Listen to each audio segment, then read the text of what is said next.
Glennis, Hey, Brian. I'm here in the studio and I miss you. I'm here in a white box, still in Sicily, and the sun is very strong. And I miss you. Although I heard the weather in New York is not great, so I don't miss that. It definitely is not. But do you miss America? That's the million or $20 billion question. They're certainly making it harder for you to miss us, but nonetheless, we will love her through the tough parts anyway. It's true. It's true. And let's talk about one of those tough parts that is a newer tough part, which is Trump saying that he wants to use American cities as training grounds for the military. This we talked about last week, and Oh, it has that? continued to escalate. I am trying to check out a little bit because I'm on vacation, but given my profession, I can't completely. And I was reading the headlines and was I'm surprised that I'm even still shocked, but I was shocked. Yeah, I didn't have stormtroopers on my 2025 bingo card, but I feel like that's where this is all headed. Let's get into it. Catch me up, Brian. What did I miss? So this all started back in June when brave Americans took to the streets to protest ICE raiding the homes and workplaces of their friends and neighbors, of ICE racially profiling people on the street and explicitly using race, ethnicity, language, and the appearance of working a low wage job as an excuse to stop and harass and rough people up, basically. And we all saw how that escalated. It was huge news over the summer, what was happening in LA. And since then, Trump and Republicans have continued to bang this drum that our cities are totally out of control and that there's this domestic enemy from within and Antifa is involved. And it's just like Right. this really weird swirling mix of both conspiracy theories and intentional partisan misinformation Yeah. in order to make people afraid of this non-existent, unknown, coordinated attack on our cities, and then use that as justification for rolling the troops in, ostensibly to quell protests or unrest, but it's really to start it, right? Exactly. It's this violent rhetoric around this false boogeyman that Trump has whittled down to good and bad, and these cities are dangerous when they're not. Like, I was scrolling the internet and I was seeing, what you're invading Portland. You're gonna get a bunch of Portlandia people. You're gonna, if it wasn't so dangerous, it would be comical. And you have to wonder, it's painfully obvious that these are all Democratic strongholds, blue cities. Who's next? It's just really scary. And to your point, he is doing it not because of unrest or because of violence, but because he wants to create it. Without a doubt, this is going to end up in New York. I mean, ICE already has operations in New York, so we shouldn't delude Right. ourselves that like it's not already here. But in terms of this giant display of force, which is really what Trump's after, it's an intentional stoking of the flames in a way that we haven't really seen a president do in this capacity before. And Right. we cannot separate that from the fact that Trump continues to talk about Democrats as the enemy Right. within, as terrorists, Mm-hmm. as literally domestic terrorists. You can Yes. see senior White House staff increase their references day over day to these sort of the unnamed domestic terrorist groups, deeming LGBT advocates as terrorist organizations. Like there is a concerted effort here to rebrand all political opposition Right. as a threat to national security and as literal terrorists. Right. I do have to say, I have been inspired by the bystanders that I have seen intervene with ICE or intervene in moments that are heartbreaking, where people, to your point, are being pulled out of vehicles or tackled and handcuffed for the way they look, and people are stepping up and saying, you can't do this. And I've seen a couple videos now, one in Chicago, one I believe was in California, where bystanders have intervened in a way that scared ICE off. And I wonder how you feel about it, given that we spent the entirety of 2024 talking about these things and that they would happen. How do you still keep doing the work that you do? I mean, I feel more committed to it than ever, right? Because it's just obvious that it's more necessary. It's certainly harder and it's less enjoyable than I would prefer, right? And I know that you feel the same thing, that it's Yeah. heavier, it's harder, just feels like your boots are full of sand. Like just every step is more Yeah. painful. Yeah.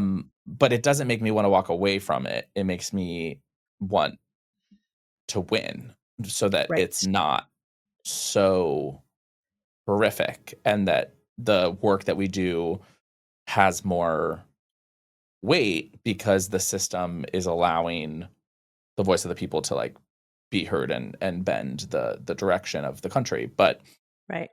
I mean, I'm curious how you're thinking, and it's not to be alarmist, right? But like Mhm.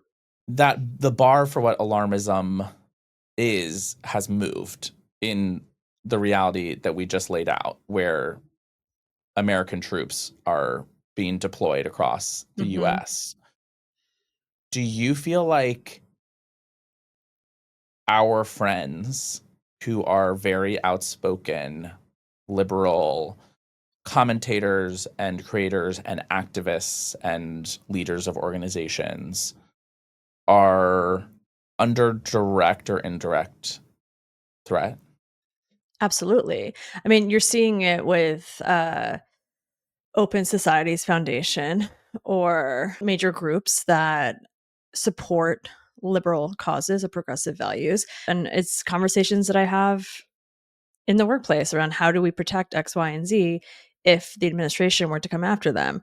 It's a very real threat. We're seeing it happen. And, content creators or smaller independent media, they don't have the kind of money that CBS has or New York Times to settle these shakedown lawsuits. It's definitely something that we think about, I think about, but I think you have to do the work in spite of that, because if we're not doing the work, if we're not helping people feel inspired or see themselves as part of the resistance, who is? I Okay. just want to say I got a text from a friend a couple days ago, and he had some kind of break-in at his apartment. And this is somebody who has worked for some major Democratic organizations. And he immediately texted me and was like, do you think that this was targeted? Like, do you think that this was politically motivated? And I don't. And I told him that. And I don't think that on a list of people that the Trump administration is going to go after in Watergate type ways, it's something that he needs to be worried about at this moment. But the fact that it's on his mind as someone who's really not in the public eye at all, like doesn't do public speaking appearances, content, anything, is just an organizer, right? Is like within a big machine of like democratic politics, I think speaks to the level of alarm among many people in the movement. Yeah, And it's warranted, even if it weren't like the case in this specific instance. completely agree. We've talked about this with the rise of political violence in this country. When we looked at who that political violence is against, it's majority Democratic lawmakers. Uh, it's the climate that we live in. And I still implore every single one of our Vibes Only listeners to use their platforms to speak up and out against this administration. We have strength in numbers and we have to continue to resist. Of course, we have to. It's not an excuse to be quiet and go away, right? Like Yeah. we all have a lot to lose. We have a country and a democracy to lose. So I'm certainly not advocating for people to hide or bury their heads in the sand. But I think that as we're just constantly hit with like wave after wave after wave of like, how did this happen? How did we get here? It is important to look out and be like, what's coming? Right? Like, yes, I'm being hit with this wave right now, but like, where's the seventh wave? And where does this take us? So, Brian, I want to talk about some people who are not doing their job or any job. How long do you have? Yeah. So we're still shut down. We might be shut down for a very long time at this rate. Yeah, we're in the second week of our long promised government shutdown. Almost zero movement since it started. We're no closer to ending it, and it's not even more clear what direction things have to move in order for it to end. How are you feeling about current Republican and Democratic positioning? Who's winning the fight over who's to blame, and who has a better position right now in the negotiation? Great question. Before I answer that, I want to give some stats because as a former federal employee, I like to always think, okay, would I be furloughed? There's 900,000 federal employees who are furloughed. 700,000 of them are still working. That's crazy. So, yeah, crazy.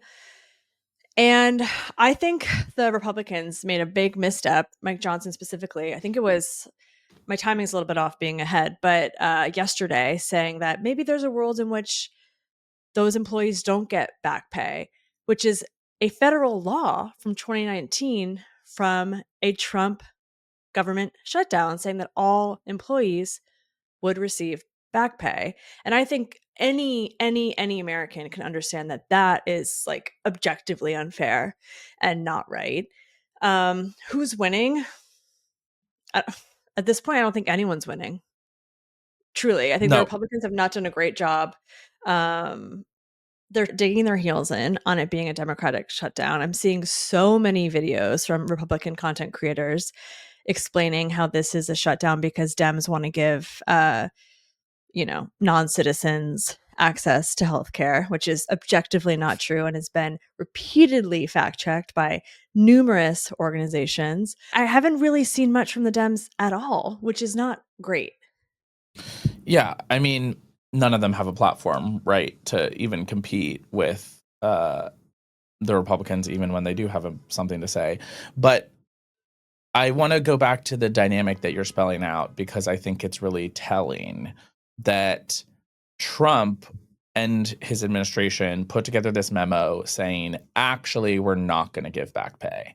And the rationale there was, we're going to make it more painful for Democrats, because the underlying assumption there is that Democrats care more about working people's well-being, in this case, federal workers, but I would argue it extends more broadly than that, than Republicans do. And so therefore, hurting this third-party group of government employees is actually going to be more painful for Dems than Republicans. And that's what's going to push Democrats to fold.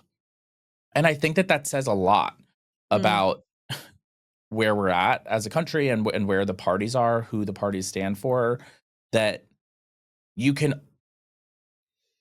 sort of shoot the hostage if you want to hurt Dems. And it's a relatively safe assumption that Republicans don't care, right?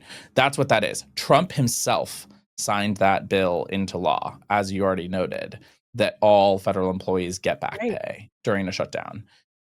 And the only reason that he would now be going back on that is because he sees Dems as a weaker target, or like basically like bleeding heart liberals, like the cliche.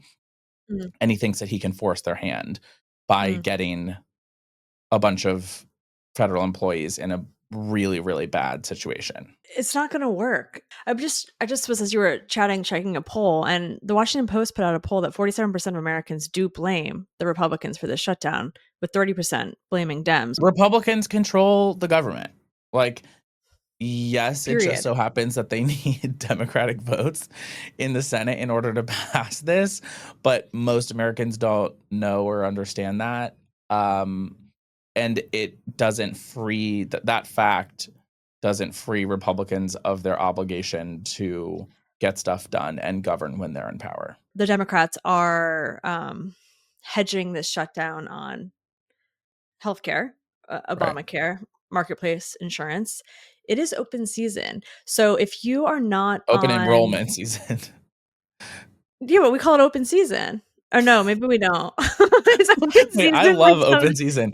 It's like wait, open season on these bitches. I call it open season. Okay, well that's so funny. It is open enrollment season, which you as a person in the marketplace, you have X amount of days to choose what health insurance you want.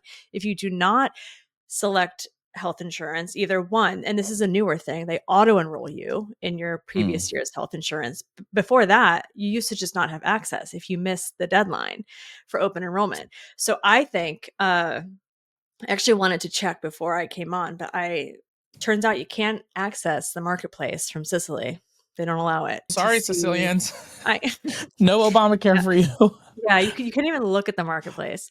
Uh, a lot of people are going to see that their premiums are going way up, and it's going to happen over the next 30 days. Do you know who is the newest proponent of the subsidies? Yeah, I do. It's our friend. Mar- Marjorie Taylor Greene. Marjorie Taylor fucking Greene Yeah, is now she's like, out this is here with a megaphone saying, we have to extend the tax credits for Obamacare because my child's premiums are going to double. I actually read, I think, my first Marjorie Taylor Greene post in a couple years, but very, very long post about how I hate Democrats, but this sure. program is kind of lit and we kind of have to save it. Like it's very funny to me. It's also like objectively true. Like Obamacare has saved millions of lives and ensures that Yeah. millions of people, myself included, have access to health insurance. I want to talk about all the ways in which the government shutdown that Republicans could end at any time but refuse to is screwing over the American people. Yes. So, to your point earlier, I just pulled up my little handy dandy color coded chart. Currently, 89% of the Environmental Protection Agency is furloughed.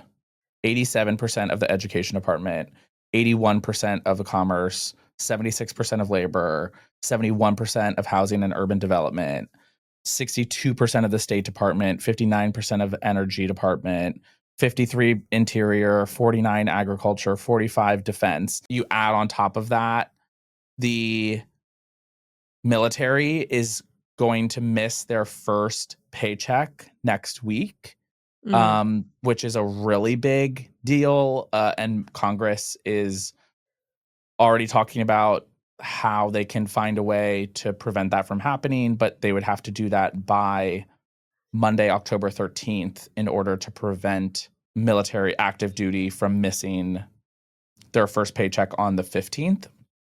That's 1.3 million active Whoa. duty service members. That's a lot of people.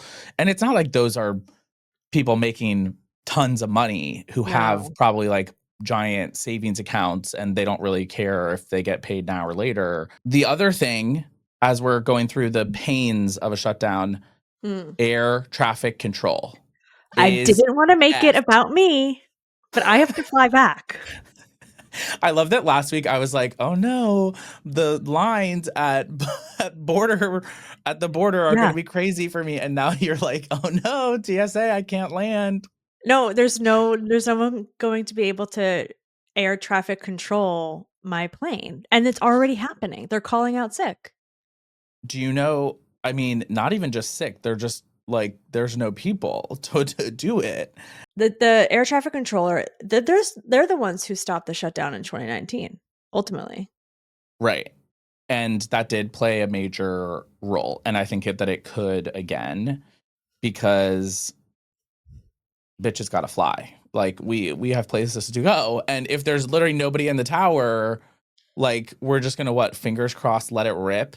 Like Well, what? yeah, kind of. So I was reading on this morning because I was like, I'm going to be flying into one of the largest airports in the world, most hectic, and I was seeing that air traffic controllers were calling out sick, and I was like, well, what happens? Some pilots are flying under like a very specific like safety system that's like meant for when there's less air traffic controllers because Mm, they know that it's less safe because you have you know I have a lot of respect for air traffic controllers. Okay, I just want to put that out there, but there's it's humans running the show. right. There's human error, there's exhaustion, there's understaffing. It's chaos. They're gonna try and get Grok up in here. I promise you. They're Well, gonna be like, then "Oh, we we're have a new Grok air traffic controller." this will then be an in memoriam episode because I will be dead if Grok is running air traffic control Don't worry, I'll replace you with a AI glass. with Marjorie Taylor Greene.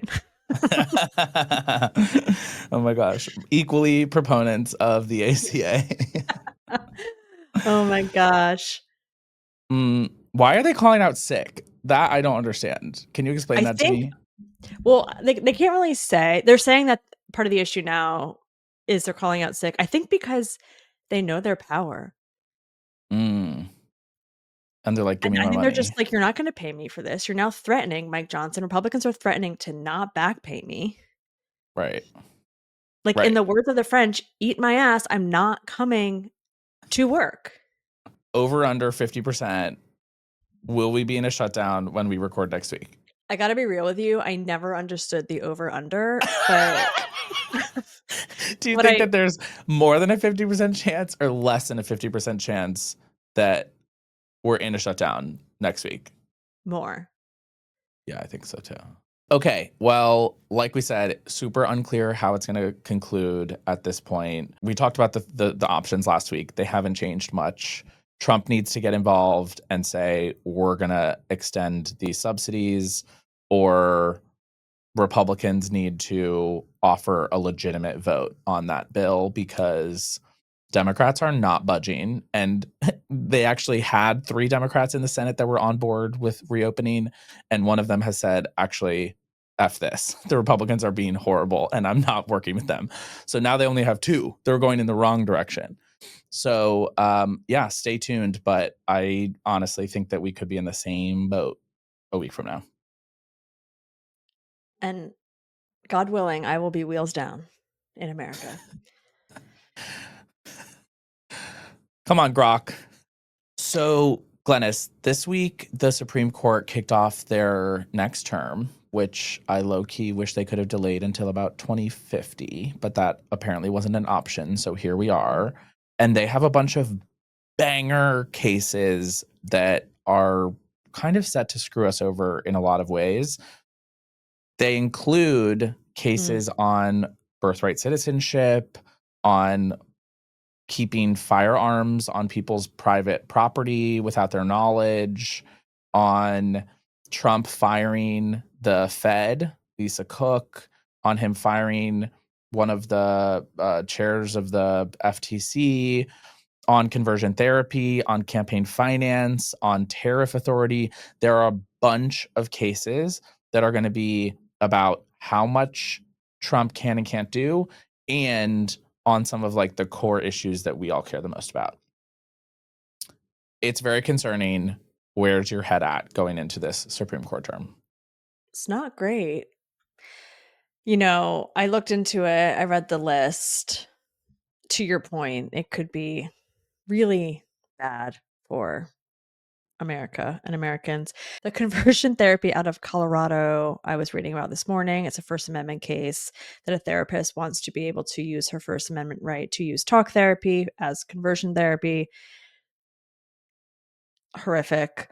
For those who don't know, conversion therapy is a infamous type of therapy that often has used violence towards the LGBTQ community to convert them to straightness. literally. Yep. It's been used by a lot of religious groups. And this therapist is saying that because she doesn't use violence, she has the right to use her First Amendment to work with the families who want to convert their children. It's just, to your point, this could have been pushed to 2050. Like, we've got enough on our plate, but the Supreme I Court that know. is stacked for Donald Trump is doing their job and making us more conservative by the day. How are you feeling? Yeah, the conversion therapy case pisses me off because it's not even about whether someone can or can't do conversion therapy. The case is about whether states are permitted to ban it. It's been Mhm. widely discredited, and there's tons of data to support that it has zero efficacy in converting someone and has a very high efficacy in pushing someone towards suicide, right? Because you're functionally teaching them and trying to internally train them that what they are is bad. And what the Supreme Court seems inclined to say after they had oral arguments this week, that was one of the first cases they heard, is that no, blue states cannot ban conversion therapy. But that same Supreme Court are the ones who said, yes, you can ban healthcare for trans people and trans young people at a state level. So you're allowed to ban healthcare that's recommended by every major medical association, but you are not allowed to ban discredited, air quotes, medical care that has been Mhm. absolutely torn apart and disproven by every major medical association. That makes no sense. And it's truly just the Supreme Court saying Republicans can do whatever they want, and Democrats, you're not allowed to do what you want to do. It's bleak. It's dark-sided stuff. I personally have friends who have spent much of the last decade working to pass conversion therapy bans because they went through conversion therapy. And they know Right. personally how absolutely horrifying and damaging it is, and that work doesn't stop, right? Yeah, and we talked about this last season, and the Supreme Court, I think for so many years, for so many Americans, was this like obscure thing in the corner, and not something to focus or pay attention to. And I think we've learned very quickly that we as Americans must pay attention to what is happening at the Supreme Court because it has generational implications. So we'll continue to update you as more cases, decisions, oral arguments happen up on Capitol Hill at the Supreme Court.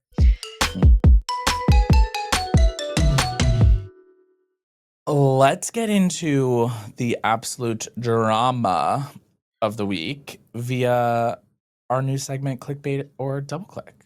Okay, I'm in the hot seat. Ah. You're in the hot seat this week. I have a handful of headlines here that I want you to tell us if they're a distraction, aka clickbait, or a double click, and we should talk more Okay. about it. And chances are these are the first times I'm hearing these headlines because I haven't been as online Because she as is normal. out Oh, of oh, office. oh, baby.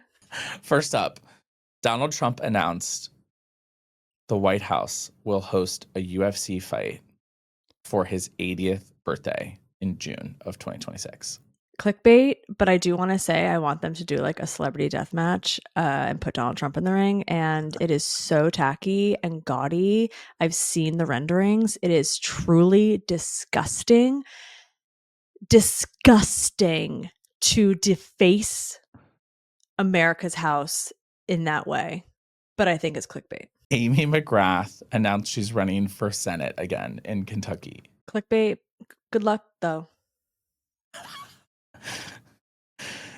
Trump said he's considering a pardon for Ghislaine Maxwell. I'm torn here for realsies. I'm not surprised that he would pardon her. He clearly has some deal with her because, she said that he has nothing to do with the files, etc. But I do think that Epstein list issue is evergreen. I think it is very damaging for Republicans. And it's something that, as Democratic strategists, as digital strategists, like, we should not let those reins go. So that's both for me. Sorry, it's not how the rules work, but I'll allow it. Marjorie Taylor Greene saying she supports the credits for the Affordable Care Act. Well, I have to say double click because we talked about it already. I don't like Marjorie Taylor Greene. I need to say that for the record. I think it's helpful for, given the current rhetoric, tension, etc., for Republican politicians to speak from the heart when it so compels them. Okay, Eric Adams is in Albania with a month to go before the mayoral election in New York City. Girl, bye. Eric Adams, of course you're in Albania. Like, do not care. Get out of here. Like the See most ya. corrupt mayor ever. Ever. Like, he is comically corrupt. He's there applying for jobs. That was our clickbait or double click for the week. Brian, we're bringing back an oldie but a goodie. Hit me with it. It's giving. It's giving. What is it giving? Okay, so Brian, guess what book I'm reading on vacation? Tell me. 107 Days by Kamala Harris. Oh, God. It's actually an easy read because the chapters are really short. She does it day by day. It's a TikTok.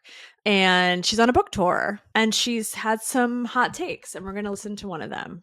Because there's so much about this moment that is trying to make people feel like they've lost their mind. When in fact, these motherfuckers are crazy. It's giving too little too late for me. Sorry. It's giving marketing. It's giving unhinged book promotion. So you wish that she had done that on the actual campaign? I wish that she had been herself the whole time. If this is you, then you should have been you then. If that was you, then stop playing like this to sell books. But like, this is not the same person that we saw running for president. And that's what I want, is one human who's just like real, just like lays it out and doesn't care how it's perceived. And then either we'll like you and we'll vote for you or we won't. But I'm tired of this show pony dance thing that we're getting from all Democratic candidates right now. And I think that this, like, the more she leans into being like, whatever this is, unfiltered, the more it makes it seem like she was being a puppet in 24. That's at worst, I would say, withheld and measured at best. So there's two it's giving. I'm getting from that. One is giving, were you silent or silenced? And and it's giving Jake Tapper selling books about Biden being old. It kind of is. It kind of is. This next clip is of the Argentinian president who, lest we forget, decided to run for office when his deceased dog came to him in a dream and told him he should run for office. Celebrating ? After the $20 billion bailout that Donald Trump gave his buddy down in Argentina. Let's take a look.